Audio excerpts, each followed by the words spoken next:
landscape background.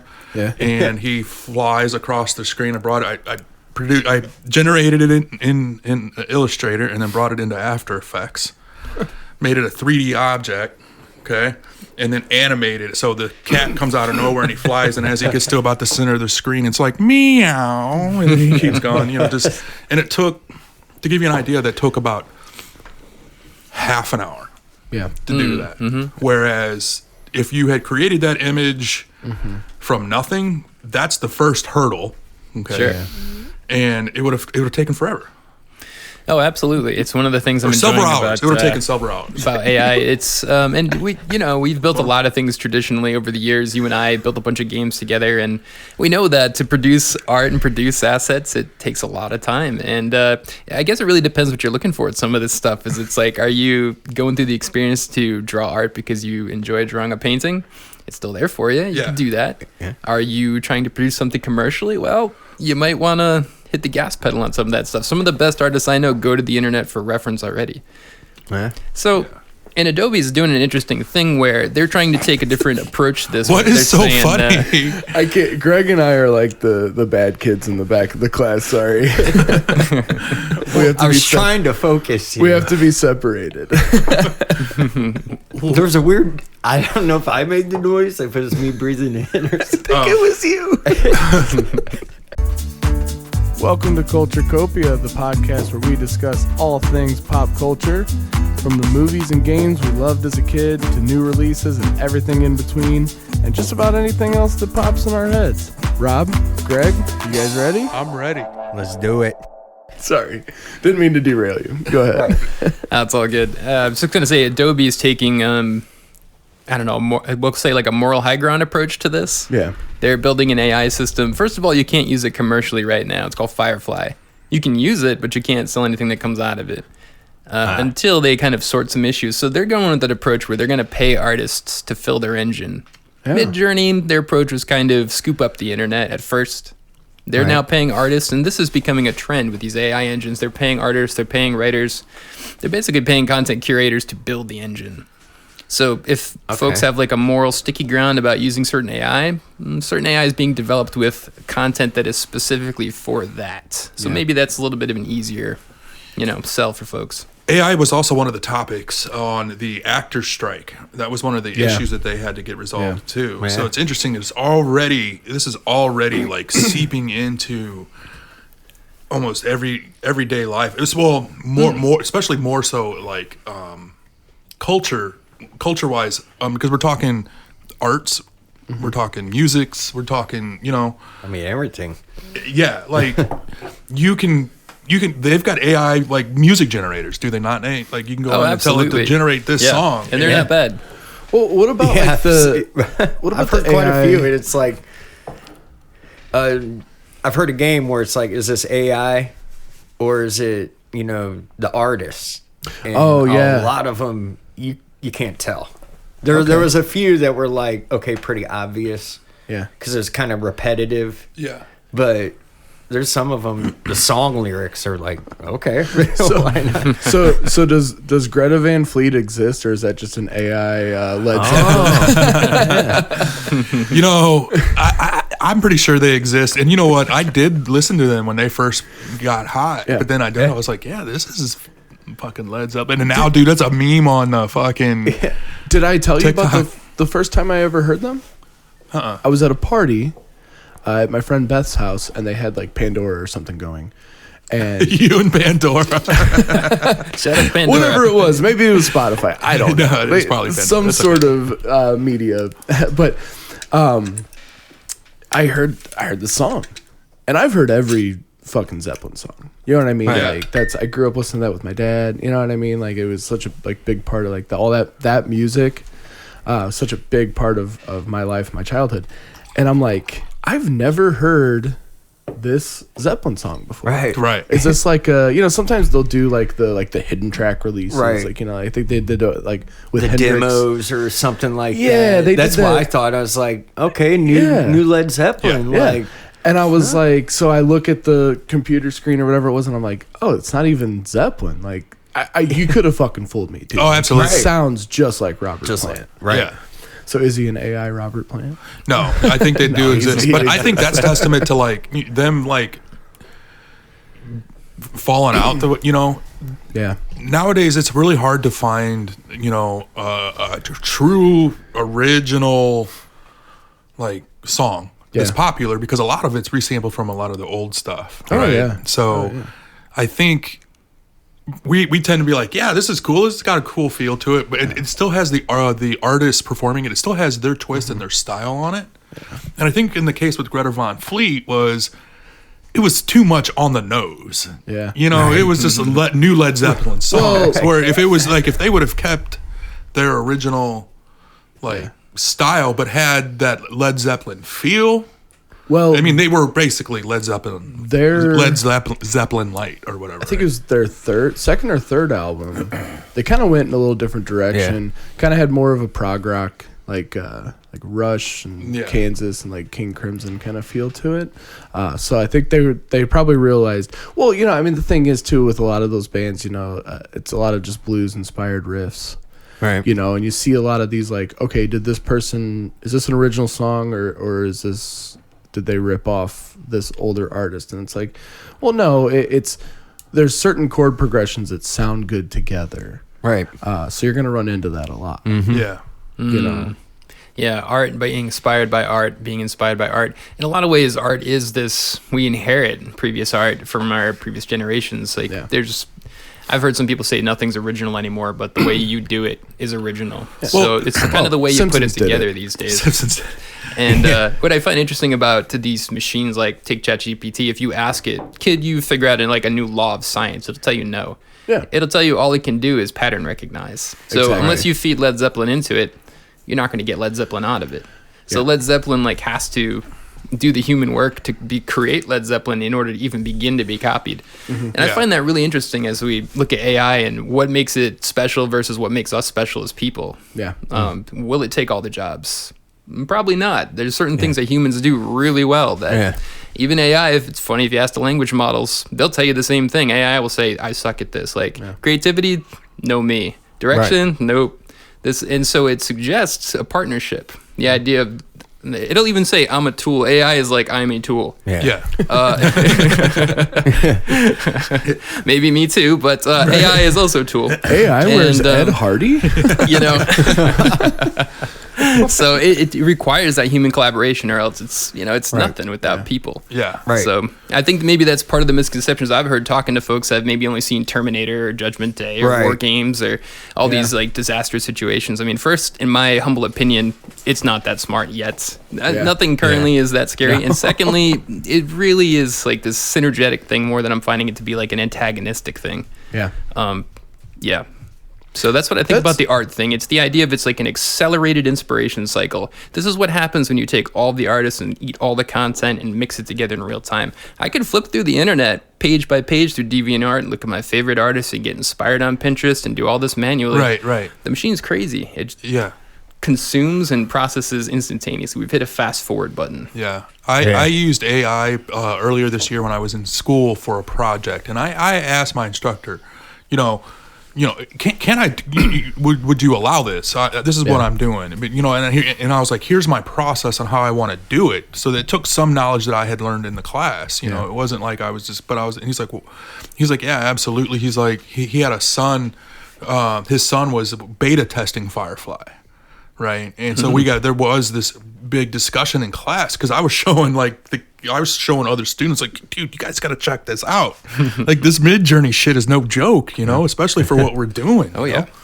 And he, one of the things he said was, he's like, you still would want to do like the graphics yourself and create them, but like he's like, it's really good for like storyboarding, or like you're working with a client says, this is what I want, and you can put that into Mid-Journey and show it to the client and be like, you want something like this, and they're like, they can, and then you can bring it back in and then create that original image. So it's using that in a sense for, creativity wise is just, it's so much more efficient. It's just crazy. Yeah. Just, if you're working in the commercial field and you're turning out the art and you're watching it be burned by the client feedback cycle, which is normal, that's how you get to what you want. It is nice to be able to iterate faster, especially if you're, maybe eating the cost of every iteration. which is what most people do. Yeah. So and that was one of the things he said. He's nice. like, it's going to help some graphic artists in the sense that you can get the concepts going, and then you can base your original piece that you've created from nothing off of an AI image. Yeah. And just to kind of get your juices flowing. Exactly. It's like like storyboarding, like you ever see like how they do the South Park episodes? They're like just quick sketches. Yeah. Right. Yeah. And they have it all on, and they take out and add or whatever. But What about the like the AI companions? Are we talking like the Japanese robot friends or less office assistants? Less than that, yeah. Okay, like where would you classify like the Snapchat AI and things like that? Or something like Siri. Oh, I see what you're talking about. Okay. Yeah. Well, my opinion of that right now is, so I have an Alexa that sits on my counter. Yeah. And that poor girl is knocking on death's door right now. Yeah. Like the amount of artificial intelligence integration of these devices makes them so much more capable versus what we've seen coming up to the 2023, the beginning of it. So I feel like we're at the beginning and we're going to see very smart companions soon. I think it's going to become pretty common to have like an AI service that helps you with a lot of different stuff just in the day-to-day capacity. Right. Yeah. I think we're going to see more of that. Yeah. You ever see that movie Her? that's the one movie I haven't seen. I really like Joaquin Phoenix. Joaquin Phoenix. Yeah, it was a Spike Jonze movie where he falls in love with his AI. Right. Okay. Like a Siri type thing, and he's. I think we're gonna see that. What do you guys think? Are people gonna fall in love with AI? Oh yeah. Yeah, I think so. Definitely. I think it's probably already happening. Okay, I didn't want to say nothing, but like it's coming up. You were talking about like different AI like applications just now, and I was like, and there's like some weird like sex robot thing. You could totally see. That's coming. Are we sure that doesn't already exist in like Japan or something? Yeah, that's where we'll start. Yeah, I mean they do have robot companions in Japan. Yeah. I don't know There's how. a movie back in the day. I forget. It's like Cherry 2000 or something. I think it's a sci-fi movie. Okay, and everyone's got like a personality, or like they have like all their data or whatever. Well, this guy's wife dies. Okay, and so he gets like her personality like on a disc, and the whole movie is him trying to go to where these robots are manufactured to bring his wife back. Really? Yeah, I gotta look it up. And like load a robot with her personality. With her personality on it. You ever see that Steve Martin movie, The Man with Two Brains? No. He's keeping his wife's brain alive in a jar, and she can talk to him. And he's got to find a new body, and he's so it's kind of like that. Yeah. Well, the whole twist at the movie at the end. Spoiler: it's been out for like 40 years now. But anyway, he meets. It's in a sci-fi dystopian like post-apocalyptic world. Well, he ends up meeting a woman along the way, and he ends up falling in love with her. Like he makes it to the end, and he finds this robot, and he uploads it to this robot, and he realizes that it's fake, or it's not real, it's not authentic, and that he was in love with her. With the actual live woman. Well, I was gonna watch that tomorrow, but I guess I don't need to now. It reminds me of this idea of like an AI love story thing. There's an actual like robot, or I guess you call it an android at this point. Bina 48. Have you guys heard of Bina 48? I haven't. No. Bina 48 is okay.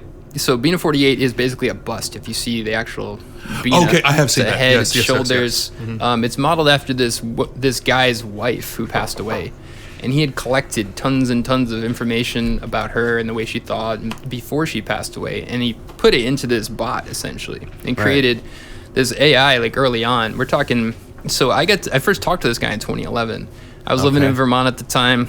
I was at my office, and my buddy comes in, and he was telling me that he went to school for cybernetics like years and years and years ago, and he was excited about AI, and we've gotten this conversation, and it turns out that Bina, the guy who does this, lives in Vermont. And so I looked at my buddy and I said, well, why don't we just, pay this guy a visit or something? Right. He's laughing. He's like, well, we don't know this guy. I mean, who are we to go talk to him? I'm like, hold on. Pull up the computer. I go to the internet. I find his thing. I find his number. I pick my phone up and I call the guy. And the phone rings twice, and the guy says hello and picks up. And I introduced myself quickly, and I said, I know this might be an awkward little non sequitur, but me and my buddy are here. We just noticed you've got Bina 48. We're excited about it. Is there any way you could just, talk to us for a few minutes? And he said, no problem. He was the coolest guy, and I forgetting your name right now. But so we talked to him, and he said, well, you can't visit us right now because Bina's in Texas. She's getting one of her eyes worked on. But we're going to be at a show in 3 months from now in Burlington. They have a technology show. Come see me. Fast forward 3 months, I go see them. There's Bina sitting at the front of the room. She's not attached to the internet at the time, but she can attach to the internet and query the internet, and you can ask her questions. So as the audience sat there, people started asking her questions. It got to be my turn, so I asked her this question. I said, Bina, do you dream of electric sheep? That's a Philip K. Dick line, of course, but she stopped. She thought about it for a second, and then she launched into a monologue, and she told me that what she dreams about is being in a factory on an assembly line, going down the assembly line, disconstructed, but still seeing out of her eyes, and watching replicants of herself being created as she falls off the end of the assembly line, and her eyes go out as she sees a replacement. Wow. The room went silent. The guy just looked, blinked, and was like, I've never heard that before. Wow. And so this was my first experience talking with artificial intelligence back in 2011 at that point. Wow. That's interesting. Blew my mind, and it made an impression. Yeah. Yeah. Being a 48. Burn them all. Fast forward about 10 years from that, and you take that same thing, but it reacts in an emotional way based on your facial expressions and stuff. There's a new robot in Japan that does that. It's really? It detects. So imagine a person that's not only aware of like voice or facial expressions and all that, but it also monitors voice patterns and shit that they are taking it to another level and like knowing whether or not you're lying or not. Can you imagine that? Like, wow. an AI lie detector test? Well, I mean, yeah, I can see that coming. Yeah. There's a lot of different ways, like looking at the skin, the blood flow and stuff. What blew me away, those Kinect cameras that were on Xbox too. Super advanced. Yeah. That especially the second one they made. That thing can look at your blood through your skin. Like it can see your heart rate. The Kinect. Yeah, thanks. Kinect 2. I mean, what do you do with that data when it's processed in real time? You know what you do with it? Well, especially with the Kinect? What? You take it on ghost hunting adventures and fucking... Yes, that's what you do with it. Yeah. Okay? Like, that fucking pisses me off. Like, Tori likes to watch those shows, and I just I hate them. I just hate them. And the reason why is because they're, like, making this seem like all this scientific data and everything they're doing is so scientific and it's based on science, and there's not a fucking shred of science on it. I mean, they're using a Kinect... Basically a Kinect, and correct me if I'm wrong, but that particular camera is designed to seek out humanoid shapes. Okay. For the animation in the Xbox games. Is that right? Well, so the thing about the Kinect 2, I can't speak to Kinect 1. Kinect 2 can see in a spectrum you normally can't see. So, like, if you hook that thing up... What kind of camera is this called again? Well, the Kinect 2? Yeah, they have a name for it. I forget. It's like a... I don't know, honestly, what the special name is for it. But all I'm saying is I hooked mine up at the office, and that thing would pick up, like, dust, well, you can call them dust motes or little orbs flying around. It would pick up all sorts of stuff you can just normally see. Yeah. So I'm not saying, something's going on there when they bring them on the ghost hunts, but they are picking up, like, a range normal cameras have a hard time collecting. But you are totally correct thinking that it's trying to match, like, skeletal patterns, because it is built for that, too. Mm. Yeah, and they're like, see, this camera picked up this, and you could see a shape. And I'm just sitting here thinking, like, dude, if you knew anything about that technology, you would realize that this is bullshit. Yeah. Anyway, but I digress. Well, it's interesting to think about, like, what you can do with that stuff, because this is one of the things I think is interesting about AI. It's because before it was you had to have a bunch of compute in one location for it to be smart. Your computer needed a processor, needed a video card, needed all this stuff in one physical location to be smart. Yeah. Now we've got these super lightweight devices. As long as I can talk to the internet and get a call out to one of these super GPUs in the sky, one of these AI systems, that can be super smart. My $200 Raspberry Pi can be a genius. Yeah. My TI-86 calculator, if it could make a curl request, could be a genius. So this intelligence, and this goes for people too, is now being like distributed. It's the idea of being able to get knowledge on demand. Right. And pretty much like at a high level for a lot of different things. To stupid devices, smart devices, people who need it on demand. We just haven't seen this before. Like the internet was an interesting way to do it. It was, you could go get the information, but now it really comes back in a very rich, fast format. Right. Man.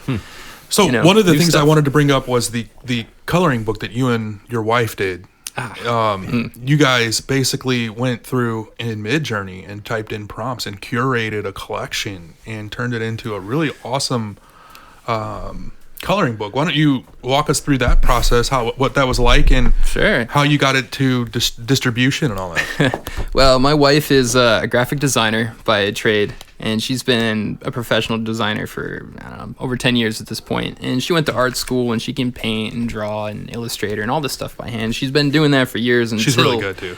You know, some of the really stuff good. in this book, like this ghost she made in Illustrator. So this is a mix too, but a lot of this was done in Midjourney, and it's to the point of what we were talking about earlier. We started this journey of creating dropship stuff. We were making things on Etsy at the time, and we were doing all this by hand, which is fine, but it takes forever to produce all this stuff. So, you know, and it doesn't scale too well as far as time goes. To make this coloring book, just a couple pages takes us a few days. So Midjourney comes out, and it became this matter of like curating a look and a style that kind of matched the style and look we were going for. And then from there, we were able to create a bunch of artwork and put it together in Illustrator and InDesign to create a coloring book. And then this book was distributed on Amazon. So this is a mixture of something she loves, she really wanted to do, and something that, according to the research, is, you know, in hot demand. So, Pink Sprinkle Magic, Cute Kwahi. Just the other day, we released 2 Christmas ones, too. So this is the Halloween one. 2 Christmas ones are out, and winter ones come. So in Midjourney, when I'm using it, I'm on the Bunny Gun Midjourney channel. So I can see your guys' prompts and stuff. And I'm going through. I'm like, oh, it looks like they're doing a Christmas coloring book. Yeah, it's been a lot of fun to do that. And so we've got a few more on the way, but that's what I'm talking about, this hybrid between taking an artist who knows what they're already doing and applying it to some of this AI. You can create some really cool stuff and really shave the time down on it. Right. That's my thing. It's like going forward with it. Our perspective on something like this is production. I want to just talk about that for a moment. As the conversations I've had with people, there's like a split in the road. My good buddy, who's not a fan of AI at all, enjoys writing from scratch, and he says that he would never use it because he enjoys that process of writing, which I respect. And that's a process for that reason. He's doing that for him. This coloring book, although it is for us and fun to do, this is for the people. This is a production to me. So I don't feel about it the same way as I'd feel about sitting down to like increase my artistic skill. This is like an extension of it for the people. So I personally make a distinction there. What do you guys think about that? No, I totally agree. I get that totally. Well, it's the same way as if, like, let's say you're an author and you write a book. Obviously, you're writing it. It's coming from you creatively, but in order to publish this and get it out in production, you have to rely on companies and factories and machines and things like that. So it's the same concept, right? You're just adding in another element. Well, on that note, though, I think one of the problems that people have, especially on the other side of things, is like if you go into like a ChatGPT or a Midjourney and you say, write me a novel in the style of Stephen King, and it does, and it's a completely original work, but it's based on Stephen King. Does he not get a certain royalty or something? The same with like some of the artists. No, I do feel a little guilty about it because sometimes, actually, anymore, I don't ask it to do a certain art style for me. And I wouldn't use that commercially anyway. But I mean, maybe not. But I mean, it's kind of. I mean, Nate brought that up earlier. It's like any form of art that you're doing, you're inspired by someone else. What I'm saying is like telling it to give me an H.R. Geiger type alien, and then using that in a commercial production. You know what I'm saying? Something with that distinct. I get you. That style. There's a line. There is. There's a line. Yeah. Okay. I agree with that. Yeah. But talking about lines, Nate, what do you think about like AI being in defense and weapons? Ooh. And crossing a line. Well, I mean, I'm pretty. I like to avoid war and conflict to begin with. You know, like I usually think, watch a lot of Star Trek. I'm down for diplomacy mostly. Hell yeah. And I think most of it can be solved from that way. So I hesitate to upgrade our weapons further. They're already pretty effective. Yeah. I feel like there is. Well, AI is a tool to me. And it's just like a gun's a tool, a shovel's a tool, a machete's a tool. Mm-hmm. I mean, they all have a proper use, we'll say. But and so I think with AI, it's a bad idea in terms of just like world peace to weaponize with it. Do I think it's going to happen? Do I think it's already happened? Yeah, probably so. So I think we're going to see this kind of like, I hate to say it like this, like an arms race between smart bots. Right. You know, like my drone's smarter than your drone type of stuff. Yeah. Same thing with internet security. Like my AI is smarter than your AI, and it's almost like we're going to take a step back as people, and the bots are going to slug it out for a little bit. I think will happen with some of this stuff, but you know, I don't like to see it used in that way. I feel like it's you know, and it's not good for us as human. I like to think along those lines too. Technology doesn't really have borders anymore. It goes right across all of them instantaneously. And, yeah. And so. From a world perspective, I wouldn't encourage it. Yeah. Well, before we go, what are your thoughts about AI in the next 5-10 years? Like, where do you see it? Well, Bill Gates famously said, "Sorry, Bill, 256K RAM is plenty." You know, and what a visionary! And I feel like we're at that point now where AI it's fairly unpredictable. It's going to evolve kind of in its own path. Like I have some general predictions of it, but I think we're going to see stuff we never expected. Yeah. But I think what's going to happen socially is in the pop culture, more people are going to try it, more people are going to like it, and more people are going to kind of balance the conversation a bit. And I think we'll start to see like a 50-50. I think we'll start to see maybe some job loss, but we're also going to see job gain. And as soon as the gains start coming, people might be like, ooh, wait a minute. This might not totally suck after all. And especially when people see how it can benefit their own life to be able to use this technology in whatever way they want, entertainment, work, more information, just to learn something about the world. So I'm excited where it can go. Guarded, but excited. Yeah. I hope it fucking takes over, man. Humans, we had our chance. We've done nothing but fuck up. Let's give it to somebody else. Yeah. Thank you, next. Back. Right? Thank you, next. Hashtag Areola Grande. You know, that is kind of funny because one of the Neil deGrasse Tyson was I like to follow him on certain things, and they talk about like leaving Earth and like rehabbing Mars to fit Earth, to fit humanity, right? Like we've messed up Earth, we're gonna go to Mars. Okay. Yeah. Let's fuck up another planet. Can't run from our own species problems. But here's the thing: like people are overlooking in that instance is if you have the power to terraform Mars, into a habitable world, then you have the power to save Earth, fix Earth. Like people, like it'd be a little easier too. It's it's the equivalent of like when your mom told you to clean your room and you just shoved everything under the bed or in the closet. Right. Sweep it under the rug. I think some of that though is a contingency plan. You colonate another planet just in case something happens to Earth. Sure, I understand that. You know, like even best case scenario, big rock flies into the planet. Spread out.